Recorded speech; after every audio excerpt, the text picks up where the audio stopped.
Hey there, this is Allison from This Enchanted Hour, and today I wanted to share with you a Bible-based curriculum that we will be using next year as pretty much our core curriculum for the entire year. So let me dive into the teacher's book first. This is produced by Lamp and Light Living, and the other interesting thing about this is she offers this curriculum completely for free on her website, all levels of it, and the teachers, both teachers' guides. But I found that it was going to be so expensive for me to print this at home because of the amount of pages, and I don't have a very good printer, that it was easier to go with her Amazon link. So this is printed by Amazon, or she has that option, I should say, that you can print it by Amazon. And that worked out well for me this year. So you could certainly go on her website, get all of this for free, print it yourself, or just print the pages that were applicable to your homeschool. But I did want to mention that everything is completely for free on her website. I'll give you the curriculum overview page because that's going to give you the most information about why I chose this. One thing I was really looking at for this coming year, like I said, I have a 5th and 7th grader, was that I wanted a very heavily Bible-based curriculum, whether that meant, just for Bible or for other subjects, but this just happened to work out where it covers every subject but math, and so I was very pleased. I discovered this curriculum last year. We used 3 units of it this current school year to work in with our creation studies that we were doing for history and science, so that worked out fantastic for us. And I thought, well, I think for this upcoming year, this would be a really good fit for what I'm trying to accomplish in their 5th and 7th grade years. Everything's Bible-based in here. You'll see that in a second. There are 6 units total, and there's 5 weeks in each unit. So it does cover 30 weeks of content, and then there are weeks scattered in there where every 5th week the child gets to pick their own unit study, and you help them come up with sort of learning materials for that topic of study that they are interested in. So I found that that was really helpful because my children are both very curious and they like to learn lots of things. So I thought it was neat they get to choose their own every 4 weeks. So that'll give them sort of a learning break from what they've been doing, but then they're still kind of fitting it in within the parameters of all of our different subjects. It's a 4-day-a-week schedule. We typically do a 5-day-a-week, but this could easily be adapted, or I may turn the 5th day into either a field trip or a catch-up day, because that happens. Life happens, you need a catch-up day. All the science in both cycle 1 and cycle 2 and cycle 3 that I think she's working on right now upholds the Word of God. And then the core of everything is living books. So you're going to be gathering lots of books from the library, from your personal library, and incorporating those into where they are applicable to each lesson. So then she's got the vision about how she came up with this. And there's some additional information here about the different things that it's going to cover. I'll just show you a quick overview here of that as well. So spelling, vocabulary, history. You have removable charts that you can pull out and put on display as you're learning about different things, if that's helpful to you. Handwriting, you will need an extra notebook for them to write in for the copy work, but that's really all I had to add to this. They each picked out their own notebook they're going to use for copy work, and it was as simple as that. And then she's got some practical learning in here, which I'll show you as we go through. She's got a symbol guide so that oh, we're listening to a worship song, or this is our recommended reading time, or we're doing prayer, or this is science, or this is a YouTube video that she's recommended for that subject. And then she's got some curriculum helps here, and then a master supply list. She also has Pinterest boards that go through each of these units, so you can find visuals and instructions for how to do each of the handicrafts or the hands-on projects that are listed in here. Let's get into Unit 1 in the teacher's book first, and then I will show it to you in the children's book. So every unit is going to have a memory verse that you are both memorizing with your children, but they are also writing for their copy work. And then there's a place for prayer requests. So during Bible time, you can discuss prayer requests, or mom can put her personal prayer request here in the teacher's book. And then she gives you a little script of what to say. Up here's your worship song. And there's a note to parents in here. All throughout here, she's got notes scattered that are very helpful to the teacher as they're trying to enact some of this. So she'll tell you right here, here's the time that we're going to pray. Here's the time that we're going to recite the memory verse. Then she gives you your Bible reading for the day, and then it gives you the little symbol to let you know your child is going to then copy whatever their portion is of the Bible verse into their notebook. And then she's got in the first unit, she's got a handicraft project where you're making Bible verse coasters. And then she's also got a checklist here at the bottom for mom. Did we do worship? Did we do Bible reading? Did we get the art project done? Did they do their individual reading? Did they complete their workbook pages? And did we do math? She's got the practical learning stuff in here. Some of this is more geared, because this is geared towards K through 5, and all of the books, the teacher's guide goes with all K through 5th levels. So you would buy one teacher's book, either cycle 1 or cycle 2, and then you would just buy the corresponding grade for your child for the student workbook. So one book for mom, and then whatever grade your child's in is what you would pick for the workbook. And see here, it tells you the child's doing their language arts section. Some of these say the ABCs. Obviously that would not be for your older children, but she just given a overview here, some of the things you could practice for practical learning. Some of your science activities are within the teacher's guide as well. So she tells you what to do, and then this is also on the Pinterest page, and she's got information here about the armor of God and kind of what you're going to be doing for science. And this particular cycle has focus on the human body, but there are a couple of nature studies in here as well that I'll show you. So let me keep going. I don't want to belabor this when you guys are getting the drift already. So everything kind of looks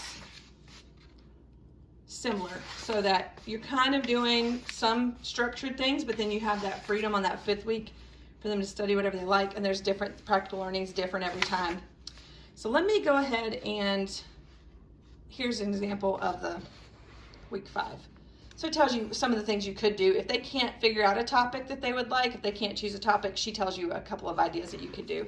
And then keep going. See, here's another unit project where you're making a terrarium. This is towards the end of the book. So this covers 30 weeks of learning. We got it in the student book as well. Now, again, I will have a 5th and 7th grader, and some of you may know this, but I used to teach 7th grade, so 7th grade language arts. So when I saw this and I saw the grammar focus, I thought, you know, this would still work well for him. Not that he has to be doing everything his sister is doing, but for him, because he does like writing and he does enjoy grammar, this will not be anything that's too taxing or laborious to him. And for her, it will be just what she needs for her level. So I really think after looking through this and kind of prepping it for this coming year, I really think this 4th and 5th workbook could really be offered as 4th through 8th workbook. It just depends on your child, but I can see how you could level this up all the way up to 8th grade, especially if you're doing age-appropriate math. The skills for language arts and other things are about the same across the board through late elementary and middle school. The student notebook has a lot of the same things as the teacher's does in the beginning, but she gives them a writing checklist because they are doing some writing projects within this, and she encourages them with Colossians 3:23 and all the work you're doing, work the best you can, work as if you were doing it for the Lord and not for people. So I like that there's little encouragements like that for the student. So here we are in their unit 1. So you would have your teacher workbook, they have their student notebook, and let's look at a day in these units. Okay, so she's got the same verse that's in your teacher guide, broken down to 3 different sections so that they are only copying 1 section a day, and they have the same prayer request list as you do in your book. So you could either come up with a prayer request together, or if they have their own, maybe they're nervous about something and they want to pray about it and not, necessarily bring it up to the entire family, they could definitely write it in here. And the other thing is her spelling list. I have yet to find a spelling curriculum that I absolutely love. I know I've talked in other videos about spelling resources and foundational phonics and how integral that was in the fact that my children are pretty good spellers already. It's just from the phonics-based approach in that. However, as they're getting older, I do want to make sure that spelling comes naturally to them, and that, beyond their personal reading, they're also having a little practice with spelling, but I really haven't been able to find a spelling curriculum that I just love. So what I really liked about this was you're creating your own spelling list based on what they're writing in each of the writing assignments. So if you see that they're consistently misspelling something, that would be added to their list, and that would be something you could work on and either do, a little bit of spelling practice with, or some people like to give spelling tests. I don't really do that at this point. I felt like that was a good way of them seeing, hey, these are some words I could stand to work on, and it wouldn't take very long for them to teach themselves how to spell it correctly if it was one they really struggled with. She also has consider using the 50 states as your child's spelling words or books of the Bible if you can't think of any. If your child is just a phenomenal speller and they're not having any struggles, you could always introduce higher level words to them. So week 1, you are compiling your spelling list, and then weeks 2, 3, 4, and so on, you're consistently having a spelling list of words that you are looking at and building, maybe with letter tiles or simply writing, making sure you're writing it correctly. This would almost be a guide. If your child sat down to write something, it could almost be a guide of like, let me make sure that I get these certain things spelled right. So I thought that was really helpful. And then their first unit, they have a writing assignment that's biblical. They will either pick a book of the Bible to write about, write a defense of the Bible, tell the story of a Bible character, or share about a Bible topic such as faith, love, or perseverance. And she tells you a suggested schedule that you could use where it's like, week 1 you do this, week 2 you do this. I'm not sure if I'm going to follow that very strictly at this point, because we still are in the stage of collaborative writing where I'm helping them understand how to compose without beating them over the head with it. I can't think of a better way, I'm sorry, to explain that. But so then they also have this checklist, a personal checklist for the student, which I found very helpful. And I think it's good as my son, especially is getting older, to learn, here's our list of tasks for the day, and I'm going to check them off when they're done. And so that I know my work is completed and it's completed with excellence. I really felt like that was important for him going into 7th grade this year. So once they do their Bible study notes, which I'll show you in a minute, they check that off. Once they write a section of their unit memory verse, they can check that off. Once they practice their spelling words, they can check that off, and so on. So she's got a little checklist for them, and you've got a checklist for yourself. And then verse mapping was another aspect of vocabulary that I thought was helpful, very biblically based. And she has them look it up in the dictionary, but because we're also going to be doing English from the roots up this coming year with my 7th grader, and his sister will be along for the ride, we're going to look at these definitions and see, what do you already know? Are there any other ways you can use that word? How is it used here? Just discussion. It doesn't have to be, you can have them look it up in the dictionary. It might not be a bad idea, but we're probably going to use this as a discussion point about what that word really means. And then some of the words that have root words in them, we can dissect those a little bit more as far as figuring out what they mean. So here's their Bible study notes. And again, it's a 4-day week. So like on Monday, say, here would be their Bible study notes. And it says notes and verses to remember, learning points and themes, locations mentioned, and key people and the author, and you would put your Bible passage up there. And so once they completed that for the day, then they would move on to the next page, and they would come back on day 2 for the rest of these notes. So here is the grammar practice for week 1. For my son in particular, a lot of this will be a review, but I really don't think it hurts to review grammar a lot. It's kind of an abstract subject when you think about it. So I found that was helpful to have that little bit of grammar practice every day. He also does Fix-It Grammar, which he will probably finish up next year. We're about halfway through the first book, and after that we're moving on to something else for grammar. So this is just going to be a little bit of extra for him, but for my daughter, this will be a good solid grammar practice every couple days. And then, so here's the verse mapping again. So the word that's underlined, you would find the definition. They do have fun stuff like this too, an activity page or word search. Let me go. They have cute things like this too. It's not just writing heavy, but I wanted to show you when they get to, they have coloring pages. When they get to the history geography portion, this focus of this particular cycle is United States history, United States geography. The cycle 1 was more about the world, continents and what's on the continent, that kind of thing. So I'm not sure what cycle 3 will be, but I really like that this kind of goes back and forth. Our history, our official history, is going to be Roman history and Renaissance and Reformation this coming school year, but it doesn't hurt to review the states. And then things like this for science, she's got the notebooking pages in there so that you're able to kind of read something out of the teacher's guide, read your books that you're reading for this particular topic, and then you can fill this out or use the videos that she has. She also has some, since I was talking about Fix-It Grammar, she also has some editing portions here. So after she's taught them kind of what they're supposed to be looking for, like a capital letter at the beginning, period at the end, or whatever we're looking for, they're going to edit this portion from the Bible. So then another portion that I really like, this is in a couple of the units, is they're looking up a Bible verse and they're trying to figure out which animal or insect, I guess in this case, that the verse is talking about. So I want to give my children lots of practice in looking up Bible verses, not just for church and for Sunday school and things like that, but also just for life. So I thought this would be a good practice for them to do something like that. And then you're getting back into some of this. Let me go towards the back and show you a little something else. Another thing that she has in here is a did you know portion. And so let me go back.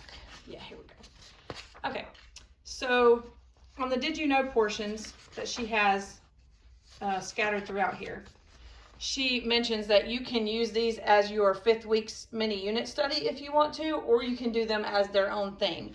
And so it will just depend on my children if they want to do this as their topic of study.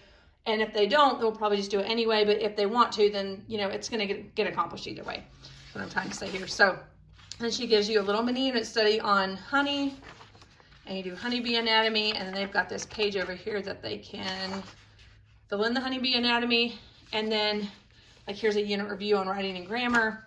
And then we're back into the human body. We've got lots of books in our personal library already, and we can get them from our local library to fill in any of the information about that. But then she's got honey in the Bible there.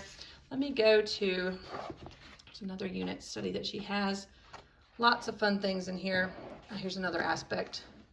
So if you have a child maybe that writing does not come naturally to them, or maybe sometimes they just need to brainstorm before they just sit down with a blank page and try to write. I find that for myself as a writer, brainstorming is really helpful. She's got writing practice pages like this, where it says, look at the following picture and write descriptive words for the tent, the fire, for the full picture, and they have a space to write a sentence or two about that tent. So they're getting kind of a little bit of instruction on sentence structure, but also being descriptive in their writing. And I felt like these are good little brainstorming pages that are scattered throughout here as well.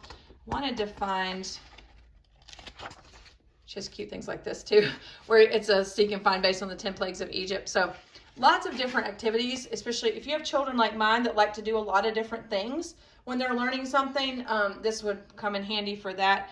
Let me skip to another unit. Here it is. Another unit study that I was excited about, because we really haven't done much about larger birds than your backyard birds. And she's got a Bible verse here from Job that says something about the ostrich, and then she's got some information about the ostrich, and then there's their verse mapping again, but then you're getting back into the nature study portion. And you could look up videos about ostriches, get books about it at the library, or if you have like the Christian Liberty nature readers, I think they have something about some of the larger birds in them. Nature Anatomy, any of those books that are kind of always floating around the homeschool space would work for doing nature study with this. And then we're back into the human body, more ostrich facts. So you can see it's kind of spaced out throughout the unit. And then at the back, I wanted to mention this. At the back, there are some student helps. Let me get there. I'll come back to the timeline. I'm getting distracted with all this good stuff in here. Okay, so at the back, she has got some kind of reference pages for them. This is from a different lesson, but here's some things about parts of speech. And then she's got the science review that, you know, what they learned the entire year. And then she's got extras. So in her extras portion, she's got helpful things that you can either, you know, take out of this and hang up somewhere in your school area, or they could just simply reference them if they're not sure. So there's your parts of speech. There are common pronouns, punctuation, all your comma rules are together. She's got word prefixes, suffixes, figurative language.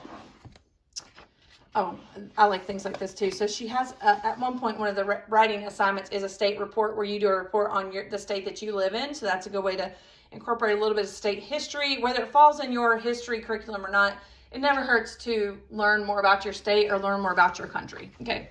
Then she's got some notes and observation pages. She's got a current event. She's also got some notebooking pages back here. So if you, for your writing assignments, if you wanted everything to just be in one notebook, which is what I'm heavily leaning towards this year, just for this coming year for simplicity, instead of having to find 20 notebooks, they're already gonna have a copybook, but then this would be great for particular writing assignments that she's got in here that kind of go with the theme. So, like I said, for my son, I actually covered where it said 4th and 5th grade notebook and put a 7th grade label on his and a 5th grade label on my daughter's. The easiest way to level this up would just be to have higher level reading for your older child. Like I said, I do think this could be used for 4th to 8th grade, just depending on your child and where they kind of fall in their development. The easiest way to take a step up, I guess, would be they're reading higher level books. They're maybe reading them on their own for the most part. And they are also doing maybe longer writing portions than what she's suggesting here. Oh, there's one other thing I forgot. I want to show you that I think it's going to be of benefit to the way that we do homeschool and maybe for you as well. So back in the resource area, there is a history timeline. We've done history timelines in the past, and we've either done them on the wall, we've worked on them together. This year, because we were doing ancient history, they made their timeline look like a scroll, and it's really cute, but it's quite annoying, if I'm being honest, to have to unroll that thing and lay heavy objects on all four corners so that they can fill in their timeline. So I decided this year I was just going to have them keep up with it in their book. The way that we do that is we read all throughout the week, whatever our current history time period is. We read about that all during the week, and then on Fridays they update their timeline. So this has plenty of space for us doing this once a week. This has plenty of space for them to pick and choose exactly what they remembered from, or what stood out to them from our history studies, and then they can just document it here.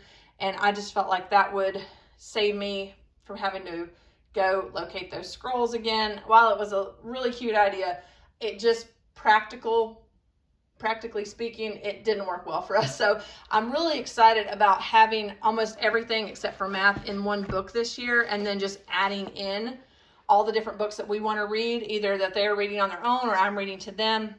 And I like the incorporation of the videos in here. Like I said, all of this is free on her website. You can go look at any and purchase for free any of the levels that she has and both cycles of the teacher's book on her website, which I will link below. You may find that you can print it yourself, and that's fine. Like I said, I used Amazon, and I was a little nervous about that because you never know about the quality of Amazon, and it's kind of out of her hands. The creator of this is out of her hands how they arrive at your house, but I was very pleased with the quality, and I couldn't have printed this cheaper than what I got it for on Amazon and have it look this nice. So I was really pleased with all of that. But if you have any questions about this curriculum, let me know. She's got a ton of information on her website. I have a few other curriculum things that I would like to show you over the next little bit. Lord willing, I'll be able to get those videos done today too. So I am so grateful that you are here. I hope that this was helpful, and I will see you in my next video. Bye for now.